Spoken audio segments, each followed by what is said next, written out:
ओम श्री परमात्मने नमः। जय श्री कृष्ण। दोस्तों, आज तीसरा अध्याय गीता जी का हम आपके लिए सुनाने जा रहे हैं। अर्जुन बोले कि हे जनार्दन, यदि आपको कर्म की अपेक्षा ज्ञान श्रेष्ठ मान्य है तो फिर ये केशव मुझे भयंकर कर्म में क्यों लगाते हो? आप मिले हुए से वचनों से मेरी बुद्धि को मानो मोहित कर रहे हो, इसलिए उस एक बात को निश्चित करके कहिए जिससे मैं कल्याण को प्राप्त हो जाऊं। भगवान बोले कि ही निष्पाप, इस लोक में दो प्रकार की निष्ठा मेरे द्वारा पहले कही गई है। उनमें सांख्य योगों की निष्ठा तो सांख्य योगों की निष्ठा कर्म योग से होती है। साधन और परिवेग अवस्था अर्थात पराकाष्ठा का नाम निष्ठा है। माया से उत्पन्न हुए संपूर्ण गुण ही गुणों में वर्तते हैं, ऐसे समझकर मन, इंद्रिय और शरीर द्वारा होने वाली संपूर्ण क्रियाओं में कर्तापन से, अभिमान से रहित होकर सर्वव्यापी सच्चिदानंदन परमात्मा में एक ही भाव से स्थित होकर नाम योग ज्ञान योग है। इसी को संन्यास, सांख्य योग आदि नामों से कहा गया है। फल और अशक्ति को त्याग कर भगवद आज्ञानुसार केवल भगवद तदर्थ समर्थ बुद्धि के कर्म करने का नाम निष्काम और कर्म योग है। इसी को समत वियोग और बुद्धि योग और कर्म योग और तदर्थ कर्म और मदर्थ कर्म, मत कर्म आदि नामों से जाना जाता है और कहा गया भी है। मनुष्य ना तो कर्मों का आरंभ किए बिना निष्काम कर्महत को यानी योग निष्ठा को प्राप्त होता है और ना कर्मों के केवल त्याग मात्र से सिद्धि यानी शांक निष्ठा को ही प्राप्त होता है। निसंदेह कोई भी मनुष्य किसी भी काल में क्षण मात्र भी बिना कर्म किए नहीं रहता, क्योंकि सारा मनुष्य समुदाय प्रकृति जनित गुणों द्वारा परवश होकर कर्म करने के लिए बाध्य किया जाता है।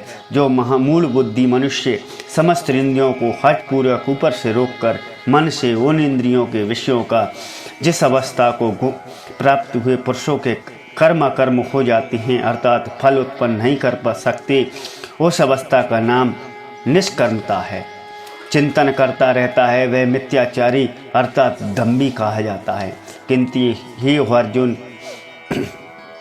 जो पुरुष मन से इंद्रियों को वश में करके अनाक्षात हुआ समस्त इंद्रियों का कर्मयोग का आचरण करता हुआ वही श्रेष्ठ है। तू शास्त्र वेद कर्तव्य वे कर्म कर, क्योंकि कर्म न करने की अपेक्षा कर्म करना श्रेष्ठ है तथा कर्म न करने से तेरा शरीर निर्वाह भी नहीं सिद्ध होगा। यज्ञ के निमित्त किए जाने वाले कर्मों से अतिरिक्त दूसरों के कर्मों में लगा हुआ यह मनुष्य समुदाय कर्मों में बनता है। इसलिए हे अर्जुन, तू अशक्ति से रहित होकर उस यज्ञ के निमित्त ही भली भांति कर्तव्य कर्म कर। प्रजापति ब्रह्मा ने कल्प के आदि में यज्ञ सहित प्रजाओं को रचकर उनसे कहा कि तुम लोग इस यज्ञ द्वारा बुद्धि को प्राप्त हो और यह यज्ञ तुम लोगों के इच्छित भोग प्रदान करने वाला हो। तुम लोग इस यज्ञ को देवताओं को उन्नत करो और वे देवता तुम लोगों को उन्नत करें। इस प्रकार निस्वार्थ भाव से एक दूसरे को उन्नत करें।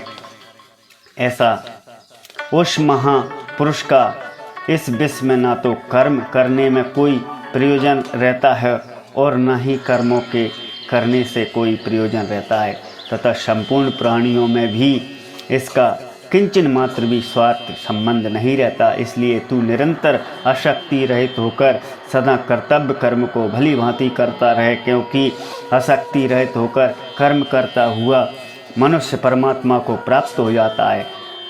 जन का आदि ज्ञानी जन भी अशक्ति रहित कर्म द्वारा ही परम सिद्धि को प्राप्त हुए। इसलिए तथा लोक संग्रह को देखते हुए भी तू कर्म करने योग्य है, अर्थात तुझे कर्म करना ही उचित है। श्रेष्ठ पुरुष जो आचरण करता है अन्य पुरुष भी वैसा ही आचरण करता है। वह जो कुछ प्रमाण कर देता है समस्त मनुष्य समुदाय उसी के अनुसार बरतने लगता है। हे अर्जुन, मुझे 3 लोकों में ना तो कुछ कर्तव्य है और ना कोई प्राप्त करने योग्य वस्तु अप्राप्त है, तो मैं भी कर्म ही बरतता हूँ। यहाँ क्रिया में एक वचन है, परंतु लोक शब्द समुदाय वाचक होने से भाषा में बहुवचन की क्रिया लिखी गई है, क्योंकि हे पार्थ, यदि कदाचित मैं सावधान होकर कर्मों में बरतूं तो बड़ी हानि हो जाए, क्योंकि मनुष्य जब सब प्रकार से मेरे ही मार्ग का अनुसरण करते हैं, इसलिए यदि मैं कर्म न करूं तो ये सब मनुष्य नष्ट भ्रष्ट हो जाएंगे। मैं संकरता का करने वाला हूँ और इस समस्त प्रजा को नष्ट करने वाला बनूं। हे भारत, कर्म में आसक्त हुए ज्ञानी जन और अज्ञानी जन जिस प्रकार कर्म करते हैं, आसक्ति रहित विद्वान भी लोक संग्रह करना चाहता हुआ उसी प्रकार कर्म करे। परमात्मा के स्वरूप अटल स्थित हुए ज्ञानी पुरुष को करना चाहिए।